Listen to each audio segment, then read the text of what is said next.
Hello and welcome to Sonnet Cast, William Shakespeare sonnets recited, revealed and relived. I am Sebastian Michael and this is Sonnet 25. Let those who are in favour with their stars of public honour and proud titles boast, whilst I, whom fortune of such triumph bars, unlooked for joy in that I honour most. Great princes' favourites their fair leaves spread, but as the marigold at the sun's eye, and in themselves their pride lies buried, for at a frown they in their glory die. The painful warrior, famous at forfight, after 1,000 victories once foiled, is from the book of honour razed quite, and all the rest forgot for which he toiled. Then happy I that love and am beloved, where I may not remove nor be removed. The at once defiant and celebratory Sonnet 25 is the first in the series to tell us something about William Shakespeare's own situation in life, and it also makes an astonishingly bold claim on the young man, newly asserting not only that the two of them belong together, but that they are inseparable. What, though, does it actually mean? Let those who are in favour with their stars, let those people who are fortunate because the stars align themselves in such a way as to favour them, in other words, let those who are lucky by being successful, of public honour and proud titles boast of the honours they receive and of the titles that are bestowed on them. Boast in Shakespeare's day, much as now, suggests a lack of humility and an inflated sense of self-worth, and proud, as an adjective, also has largely negative connotations. So it seems that William Shakespeare's attitude to those he is referring to is not one of unadulterated admiration. Whilst I, whom fortune of such triumph bars, unlooked for joy in that I honour most, while I, whose luck, or rather its evident absence, or whose bad luck, keeps me from achieving such triumphs, and do I therefore remain unnoticed and unregarded by the establishment and the public, enjoy that which I honour most, namely you. Now the fact that it is the young man whom Shakespeare delights in most is not actually spelt out here, but it is nevertheless beyond doubt, and the final couplet will confirm this. Great princes' favourites their fair leaves spread, but as the marigold at the sun's eye. The favourites of great princes are like the marigold, a flower which opens its petals in the sunlight and closes them again at night. In other words, they only bloom and come into their own for as long as this metaphorical sun, the prince or their patron, shines on them with his, usually it's a he in those days, favours. I say usually because, of course, the queen in those days is actually a woman. But as I mentioned before, we do live in Shakespeare's time in a very patriarchal society. And so the majority of people who can bestow honours and who can act as patrons are men. And virtually all powerful aristocrats at the time had their coterie of favourites round them, whom they advanced with lands, gifts, money, patronage, often depending entirely on what was useful or politically expedient for them, and to receive favours in return, such as military or political support, or indeed, as several English and European kings did quite openly, sexual favours, or simply the company and affection from their lovers, whom they might quite easily and quite often entertain and keep at the same time as their wives. And in themselves their pride lies buried, for at a frown they in their glory die. because the pride of these people is really hidden away in themselves, and as soon as the prince or patron frowns at them for which Reed takes a dislike to them or voices some displeasure, their proud status and appearance goes away, again much as the marigold simply closes up and becomes meek and unassuming as soon as the sun disappears. And this was very much a reality in courtly life. The power of a king or a queen was such that they could end your career, in some cases quite easily end your life, simply at a whim, simply because their mood had changed. The painful warrior, famous for fight, the warrior who has both been taking great pains to serve his commander or his king or his queen or his country, and who also through this has suffered great hardship and pain and is therefore painful, but who has acquired a great reputation for himself and is therefore also famoused. Note, of course, that famoused is pronounced with 3 syllables, famoused, whereas warrior is pronounced contracted with almost only 2 syllables, warrior. So everything is pronounced, but in 2 syllables, warrior. And there is also, this is significant enough to mention it, a first proper textual issue here. The quarto edition of 1609, which you may remember is the first published edition of all these sonnets in one volume, gives the line as the painful warrior famoused for worth, which practically all editors agree must be a mistake, since worth simply does not rhyme with quite, as it will have to. Now, some people propose might as a credible substitute, so it would then read the painful warrior famoused for might, mainly because it would A, make sense, and B, the handwritten word might more easily be mistaken for worth than the other obvious choice that offers itself, and which I have preferred here, which is fight. Fight is, after all, what a warrior does, and what he, as he is referred to in this case, would therefore be justly famous for, and also, of course, it yields a satisfying alliteration, which is not something that Shakespeare too readily eschews elsewhere when the opportunity for one offers itself. And that is why here, in this edition, as in many others, the line reads, the painful warrior, famoused for fight.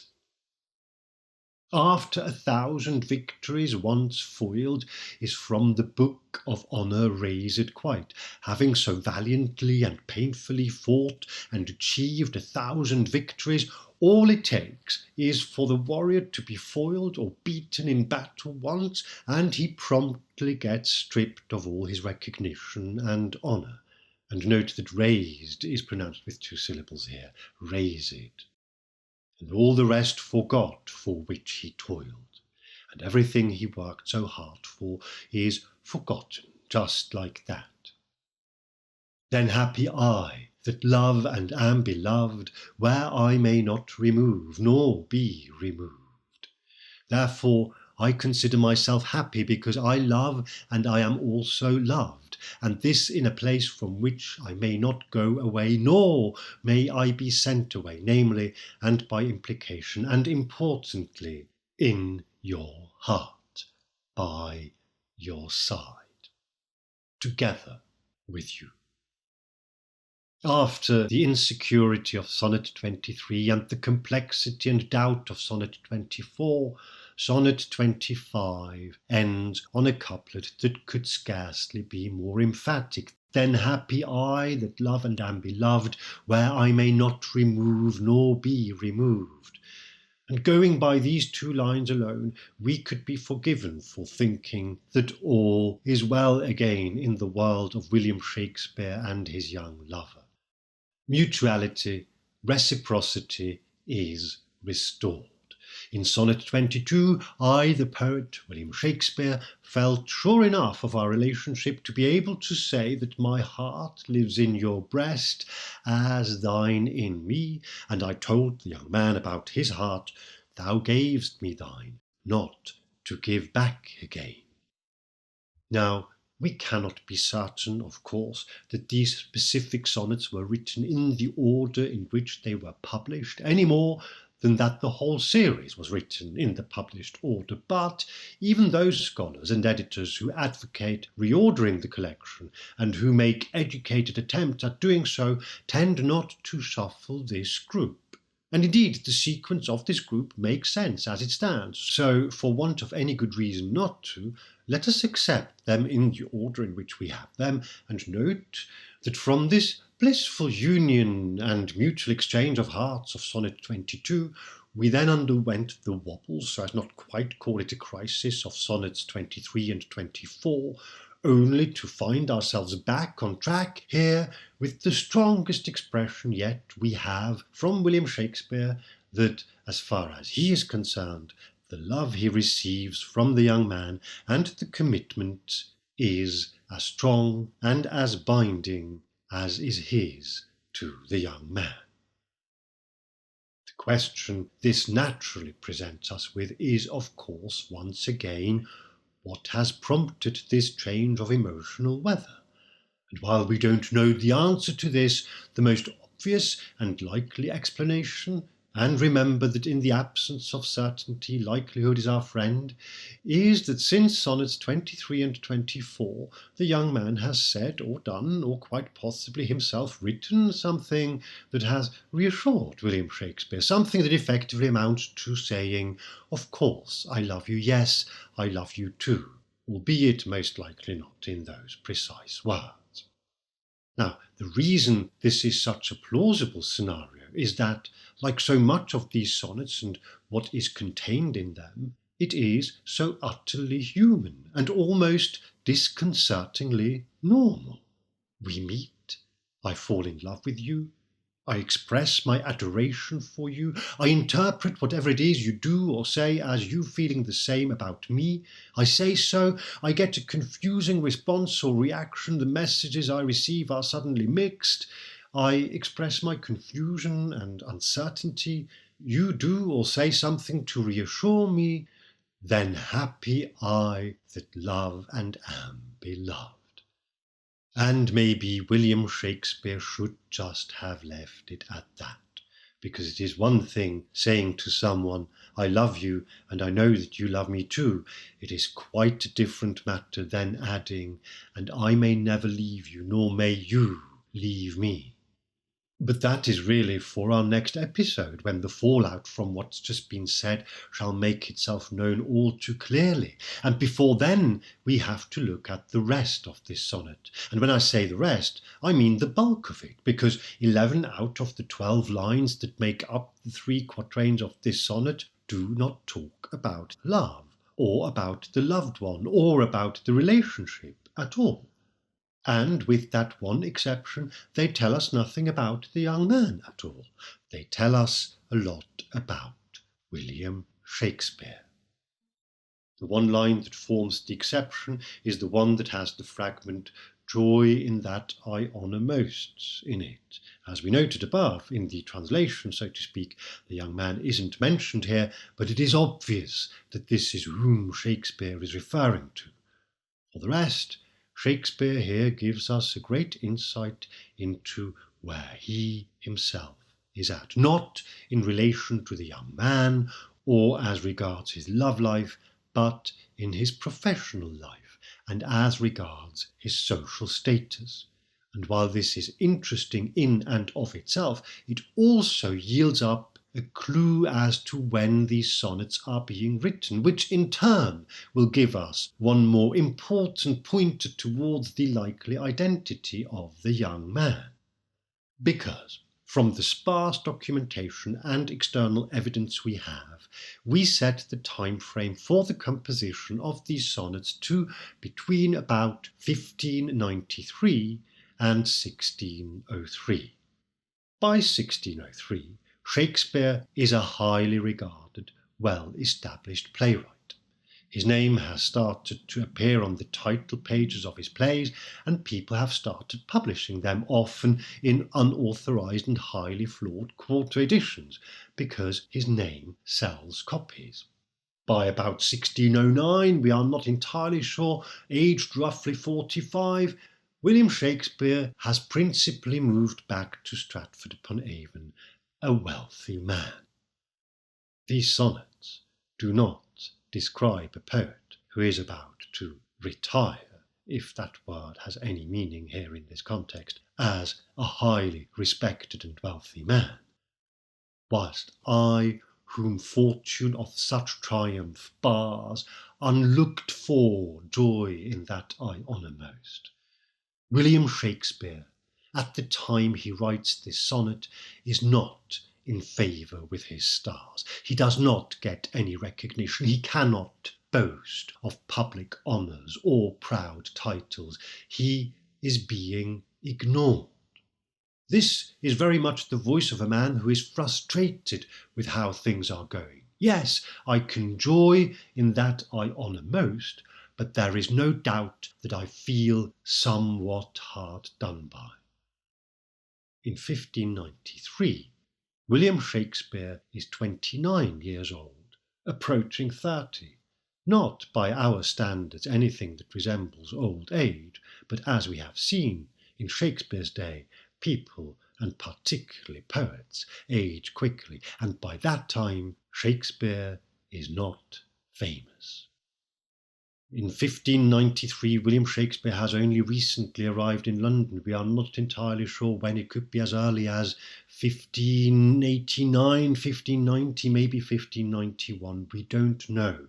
What we do know is that he gets a first mention in 1592, and we'll come to that in just a moment. We know that by the early 1590s, William Shakespeare has started to work as an actor and playwright in London. He may have been working as an actor and playwright already elsewhere, and his plays are beginning to be quite successful, but that does not give him status. We today see William Shakespeare as the paragon of the English language and the English theatre, which he in no small measure helps create and elevate to an art form as a great exponent of our civilization.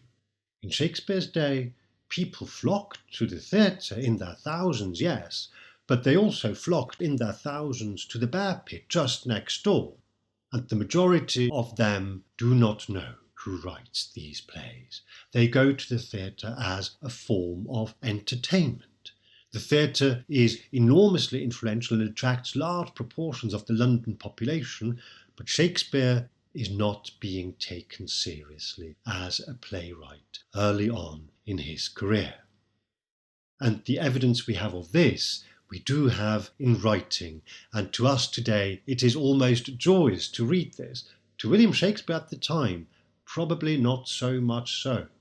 It is the famous rant by the dramatist and pamphleteer Robert Greene, who, himself then aged only 34, died in 1592, so therefore not long after Shakespeare's arrival in London, and just over 2 weeks after Greene's death, this pamphlet appears, which is almost universally believed to have been written by him. There's good evidence for this, and it says, I quote, "There is an upstart crow, beautified with our feathers, that with his tiger's heart, wrapped in a player's hide, supposes he is as well able to bombast out a blank verse as the best of you, and being an absolute Johannes factotum, is in his own conceit the only shake scene in a country." There is probably a bit of punning there. There's probably a bit of relishing of sounds that don't come across as entirely flattering. And we have very little doubt who is meant by this shake scene, by this factotum. It's a jibe at Shakespeare, too thinly disguised to be doubted. He calls Shakespeare a jack of all trades, using the Latin which makes it sound more of a term of abuse. Somebody who, although not university educated, presumes to be able to write as well as any of the established authors who are collectively known as the university wits, and who include Christopher Marlowe, Thomas Nash, and, of course, Greene himself. And lo, it all makes sense. You arrive in town, you try to make it as a poet and playwright, you get your plays put on and they do go down well with the audiences, but your peers, in inverted commas here now from our perspective today, because, yes, we absolutely value Christopher Marlowe, and even Nash gets down, but who remembers Robert Greene? Your peers, they don't accept you or take you seriously. You don't have a patron, you don't have a name, you don't get any recognition, you are short of money, and you're about to hit 30. To understand just how pressing and how depressing that is, you just have to imagine yourself as a writer or a musician or a film director or a games designer today, pushing 50. You're halfway through your life and you haven't made it. And not only that, the people who have made it actively, publicly disparage you. That is the situation that William Shakespeare is in, and this sonnet is the first, but certainly not the last one to tell us so. An even more famous one lies just around the corner, and it will spell this out for us even more clearly. But for the moment, and for Sonnet 25, suffice it now to say, we get a clear and deep insight into the state of mind, the professional standing, and the perception of his own status from our poet William Shakespeare, and what keeps him going, what lifts his spirits, what at any rate prompts him to sonnetize or to sonneteer is his young man. And this young man is not to be taken for granted. He is about to bring our poet crashing down to earth in spectacular fashion. Remember that you can read these sonnets together with the transcripts of this podcast at sonnetcast.com, where you'll also find a contact form should you wish to get in touch. And I do look forward to hearing from you. If you have any comments, if you have any problems, if you find a mistake, please point it out to me. I am here to learn quite as much as I am here to share with you my love of the sonnets. And in any case, I hope you will join me again here on Sonnetcast as we recite, reveal and relive the sonnets of William Shakespeare.